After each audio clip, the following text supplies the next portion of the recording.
So hello everyone, how are you all. तो पिछले part में हमने पॉप ऑपरेशन परफॉर्म करा था। आई होप आपको वो समझ में आया होगा। तो कैसे हमने पॉप ऑपरेशन करा था परफॉर्म, ये मैंने आपको पिछले पार्ट में इन डिटेल बताया था। सो अब आगे चलते हैं। आज के इस पार्ट में हम मेन मेथड बनाने वाले हैं, क्योंकि आपको पता है कोई भी प्रोग्राम जब तक एग्जीक्यूट नहीं होगा, जब तक उसे मेन मेथड नहीं मिलता है, प्रोग्राम वो रन तब तक नहीं होता है। तो कैसे मेन मेथड बनाते हैं, तो चलिए आज के पार्ट में मैं आपको वो बताने वाला हूँ। तो सबसे पहले हम क्या करेंगे, मेन मेथड। तो ये बेसिकली मैं आपको ये भी बता दूं कि ये तीसरा पार्ट है स्टेप का इम्प्लीमेंटेशन का। सबसे पहला पार्ट में मैंने आपको ये बताया था कि कैसे हम पुश ऑपरेशन को परफॉर्म करते हैं, स्टेप को डिक्लेयर या इनिशियलाइज कैसे करते हैं। सेकंड पार्ट में मैंने पॉप ऑपरेशन को परफॉर्म करवाना सिखाया था। और अब ये तीसरे पार्ट में मैं आपको आज मेन मेथड बताने वाला हूँ, और आई होप इसका एक चौथा पार्ट भी होगा, जिसमें हम क्या करेंगे, हर मेथड को एक्सेस करना सीखेंगे, कैसे हम पुश ऑपरेशन परफॉर्म करें, पॉप ऑपरेशन को परफॉर्म करें। अभी हमने सिर्फ मेथड बनाया, उसको परफॉर्म करना नहीं सीखा है। तो आई होप आपको समझ में आया होगा। ज़्यादा इन डिटेल अगर मैं लेंदी वीडियो बना दूंगा तो वो ज़्यादा बड़ी हो जाएगी, उसमें आपको समझ में भी नहीं आएगा। तो इसीलिए मैं इसको छोटे पार्ट्स में ही रख रहा हूँ। और हर पार्ट को, हर उसका लिंक मैंने डिस्क्रिप्शन बॉक्स दे रखा है, उसमें आप जाके उसको एक्सेस कर सकते हैं। तो स्टार्ट करते हैं मेन मेथड से। तो सबसे पहले इंट मेन।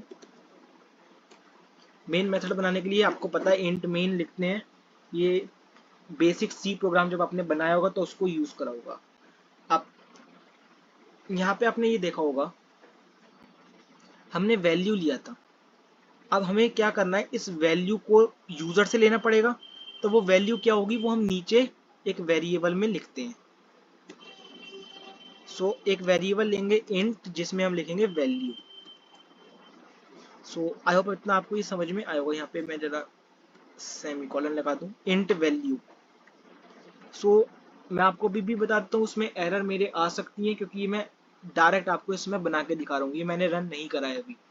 तो स्टार्ट करते हैं फिलहाल। तो ये हमारा वैल्यू हो गया चॉइस।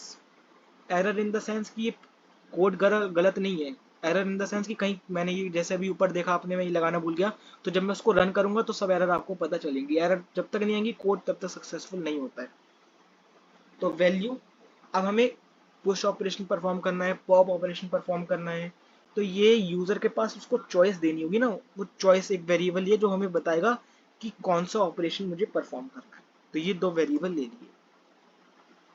इसके बाद आपका अगला काम है वाइल फंक्शन का, वाइल लूप का हम यूज करेंगे। वो क्यों यूज करेंगे वो अभी आपको, जब मैं इसको रन करूंगा तो समझ में आएगा। तो सिंपली मैंने वाइल लूप का यूज करा।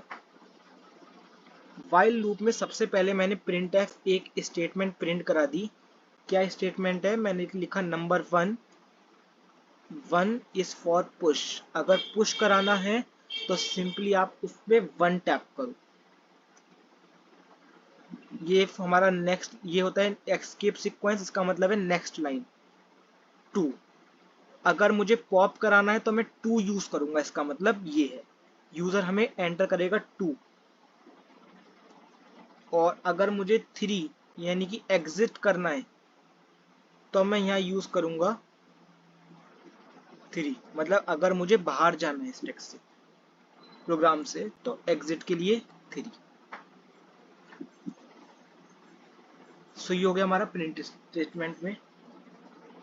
अब प्रिंट एफ में हम एक यूजर से उसकी चॉइस मांगे कि वो क्या चाहता है, एंटर योर चॉइस। यहाँ पे वो चॉइस लिखेगा। अब उसको लेने के लिए, इनपुट लेने के लिए हम स्कैनएफ फंक्शन का यूज करते हैं। तो scanf percentage D. Percentage D क्यों यूज करा है मैंने, क्योंकि वो इंटीजर डेटा टाइप का नंबर होगा। हमें इनपुट चाहिए वन टू थ्री, या तो वन पुश या पॉप या एग्जिट। तो वो इंटीजर डेटा टाइप का है, और इंटीजर डेटा टाइप का जब हम इनपुट लेते हैं तो परसेंटेज डी का यूज करते हैं। यानी कि फॉर्मेट स्पेसिफायर हमारा जो होता है वो परसेंटेज डी होता है। उसके बाद हम कॉमा लगाएंगे, और वो जो इनपुट होगा वो कौन से वेरिएबल में होगा, हमारे चॉइस। तो एड्रेस ऑफ चॉइस ये यूज करते हैं हम।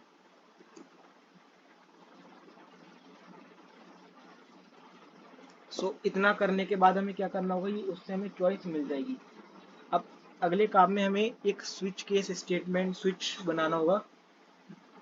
तो वो कैसे बनाएंगे, वो मैं आपको नेक्स्ट पार्ट में बताऊंगा।